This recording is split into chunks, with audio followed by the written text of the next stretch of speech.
What's going on, traders? It's Stephen Place with Precision Volume Alerts, and it is, I don't even know today's date. The 5th? I've lost track of time. The 6th, it's Wednesday, October 6th, and you know what Wednesday means. It's Watchlist Wednesday. Today we're going to talk about Natty stocks, natural gas stocks. We're going to look at the futures market, and we're going to look at my 4 most tradable names in terms of overall price action and options liquidity, and the things that I think will have the best options to trade in the very near future. So what I want to do really quick is look at natural gas futures. So this is NG.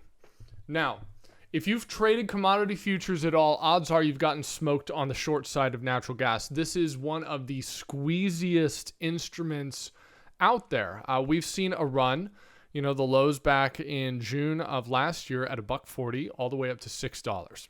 Now, if you back this sucker out to a very long-term chart, this is what it looks like. All right. There has been in the past a tendency for natural gas to have just monster moves to the upside. Are we done with the one that we're having right now? It just depends. We could see a little bit more of a squeeze. There's some other things going on the supply side, and it's not necessarily on the demand side. We're not seeing a super cold wave or a cold front coming through that's, hitting the Northeast and everyone has to go buy natural gas and propane and all that other stuff.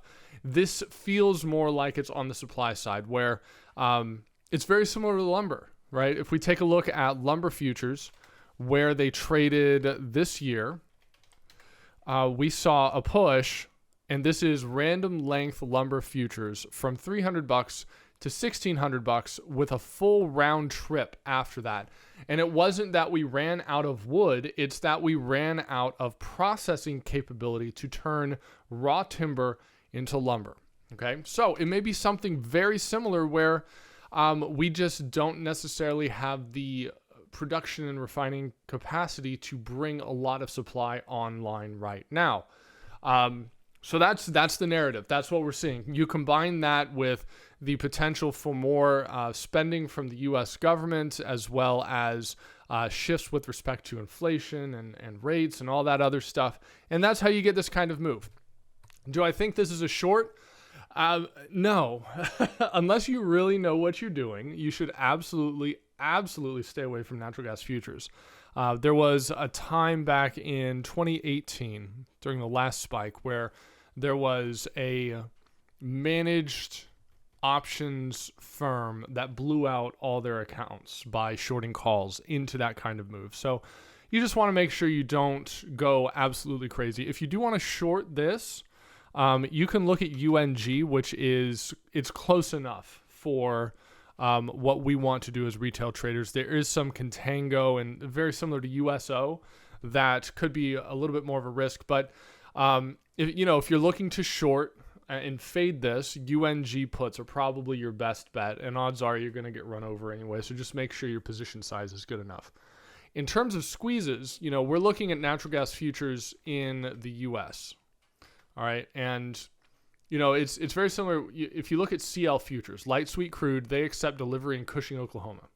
I'm not sure where settlement is for this particular futures contract, but there is an extra, let me see if I can find it really quick. There's an extra futures contract just to show you the kinds of squeezes we're having. All right. So this is domestic energy.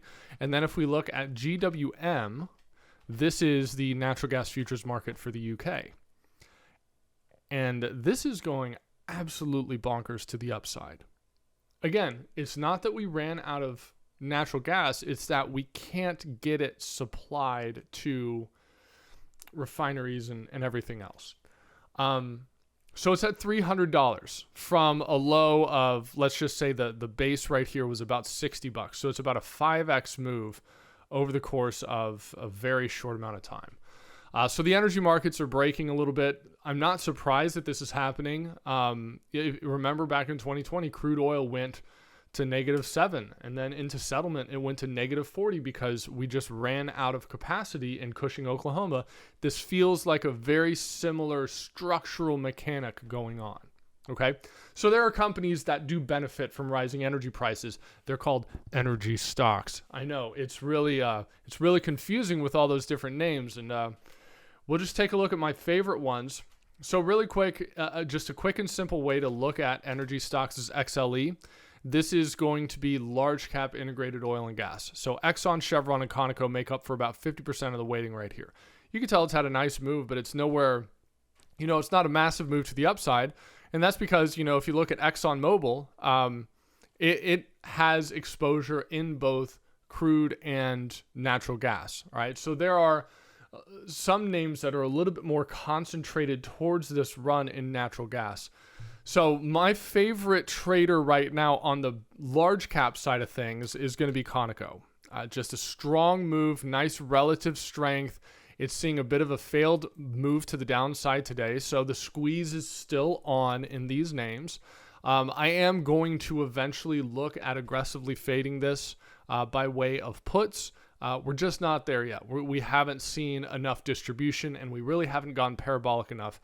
On the flip side, if this thing resets and it starts to base out again, and if natural gas along with crude oil and other energy products are still staying bid, this is going to be a very nice continuation setup here in the near future.